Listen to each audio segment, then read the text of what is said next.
എറണാകുളത്ത് വലിയ വിജയമാണ് ഹൈബി ഈഡൻ നേടിയത്. എറണാകുളത്തെ LDF സ്ഥാനാർത്ഥിയായിരുന്ന KJ ഷൈൻ ടീച്ചർ ഇപ്പോൾ കേരള വിഷൻ ന്യൂസിനോട് സംസാരിക്കുന്നു. തീർച്ചയായിട്ടും പ്രതീക്ഷയല്ലല്ലോ. ജനവിധി നമുക്ക് പരിശോധിച്ചാൽ NDA ജയിച്ചു, പരാജയപ്പെട്ടു എന്ന് വെച്ചാൽ പരാജയപ്പെട്ടു. കഴിഞ്ഞ പ്രാവശ്യത്തെ അപേക്ഷിച്ച് അവർക്ക് പരാജയമാണ്. ശ്രീ മോദിയുടെ വോട്ടിംഗ് ഷെയർ നോക്കിയാൽ തന്നെ നമുക്ക് കാണാൻ സാധിക്കും. അപ്പം നല്ലൊരു കൊട്ട് ഇന്ത്യയിലെ ജനങ്ങൾ കൊടുത്തിട്ടുണ്ട്. ഭരണഘടനയെ തൊടാൻ, ഈ രാജ്യത്തെ തകർക്കാൻ നിങ്ങളെ അനുവദിക്കില്ല, ഭരിച്ചോളൂ കിട്ടോ എന്ന് പറഞ്ഞിട്ടുണ്ട്. എന്നാൽ ഇപ്പുറത്ത് നല്ലൊരു കാവലാളായി ഇന്ത്യ മുന്നണിയെ ശക്തമായൊരു പ്രതിപക്ഷമായി നിർത്തിയിട്ടുണ്ട്. ഇനി പ്രതിപക്ഷമാവോ ഭരണപക്ഷമാവോ എന്ന് ഇനി കണ്ടറിയേണ്ട കാര്യമാണ്. എന്നാലും ഇന്നത്തെ ഒരു സാഹചര്യത്തിൽ ഈ ജനവിധി അതിനിർണായകമാണ്, ഗംഭീരമാണ് എന്ന് ഞാൻ ആഗ്രഹിക്കുകയാണ്.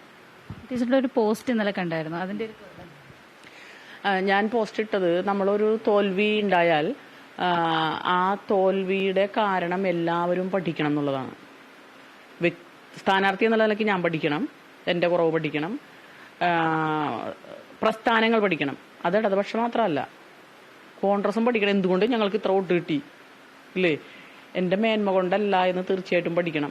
അത് ജനങ്ങളൊരു നിർണായക സന്ദർഭത്തിൽ എടുത്ത, ഇന്ത്യയെ രക്ഷിക്കാൻ വേണ്ടി എടുത്ത അവർക്ക് തോന്നിയൊരു നിലപാടിന്റെ ഭാഗമായിട്ട് കിട്ടിയതാണ്. അപ്പോൾ അവർ പഠിക്കണം.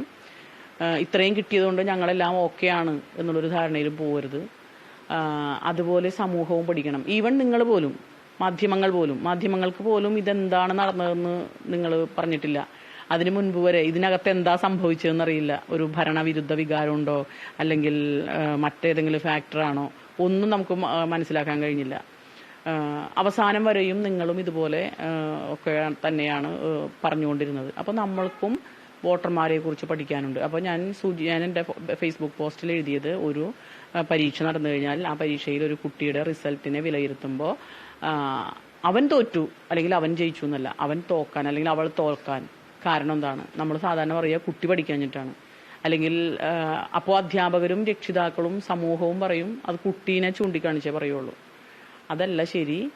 കുട്ടിക്ക് കുഴപ്പമുണ്ടാവാം, ഈ പാഠങ്ങൾ ട്രാൻസാക്ട് ചെയ്ത അധ്യാപകർക്ക് കുഴപ്പമുണ്ടാവാം, രക്ഷിതാവിന് കുഴപ്പമുണ്ടാവാം, സമൂഹത്തിനും കുഴപ്പമുണ്ടാവാം.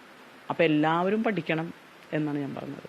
അതുപോലെ തന്നെ ഈ ഒരു സ്ഥാനാർത്ഥിത്വം എന്ന് പറയുന്നത് ഒരു പൊതുപ്രവർത്തക എന്ന രീതിയിൽ വലിയൊരു ഇംപ്രൂവ്മെന്റ് സ്വയം. അയ്യോ, തീർച്ചയായിട്ടും അതിനൊക്കെ ഞാൻ എൻ്റെ പ്രസ്ഥാനത്തോടും എനിക്ക് വേണ്ടി അഹോരാത്രം, ഈ പ്രസ്ഥാനത്തിന് വേണ്ടി അഹോരാത്രം പണിയെടുത്ത സാധാരണക്കാരായിട്ടുള്ള, ഈ പ്രസ്ഥാനത്തെ സ്നേഹിക്കുന്ന, ഈ ആശയത്തെ സ്നേഹിക്കുന്ന എല്ലാ ജനങ്ങളോടും, അതിനപ്പുറത്ത് നിൽക്കുന്ന, ഇപ്പം ഈ വോട്ടൊക്കെ ഇത്രയും 2,20,095 വോട്ട് എന്ന് പറഞ്ഞാൽ ആ വോട്ട് ചെയ്ത് അത്രയും ആളുകളുടെ ഒരു സർപ്രൈസ് കാൻഡിഡേറ്റ് എന്നുള്ള നിലയ്ക്ക് വന്ന ഒരാൾക്ക് അതിൽ കുറച്ചെങ്കിലും ഒരു സ്ഥാനാർത്ഥിയുടെ കിട്ടിയിട്ടുള്ളൊരു ഷെയർ ഉണ്ടാവുമല്ലോ. അപ്പം അതൊക്കെ ഈ പ്രസ്ഥാനത്തിൽ വിശ്വസിക്കാത്തവരും ഉണ്ടാവും, അപ്പുറത്ത് നിന്നവരുണ്ടാവും. അവരോടൊക്കെ എനിക്ക് പറയാനുള്ളത്, വിഷമിക്കേണ്ട, പോട്ടെ, സാരില്ല. ഇനിയും നമുക്ക് അവസരങ്ങൾ വരും. ആ അവസരങ്ങൾ വരുമ്പോൾ അതിനനുസരിച്ച് നമുക്ക് പെരുമാറാൻ കഴിയും. ഇന്നത്തെ ഒരു പ്രത്യേക സാഹചര്യത്തിൽ ജനങ്ങളെടുത്തൊരു തീരുമാനം, അതിനെ ഞാൻ അഭിനന്ദിക്കുന്നു, മാനിക്കുന്നു, ആദരിക്കുന്നു.